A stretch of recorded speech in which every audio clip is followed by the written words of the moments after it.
ఇంతకీ ఎవరిని చంపాలి? అదేంట్రా, నాకు ఈ డిసిషన్ తీసుకోవడానికి 3 రోజులు పట్టింది. విన్నార నిమిషంలో ఎవరిని చంపాలని అడుగుతున్నావు?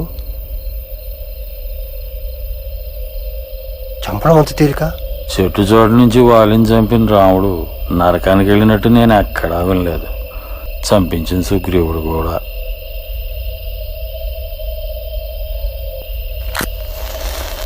చచ్చేవాడే రాముడైతే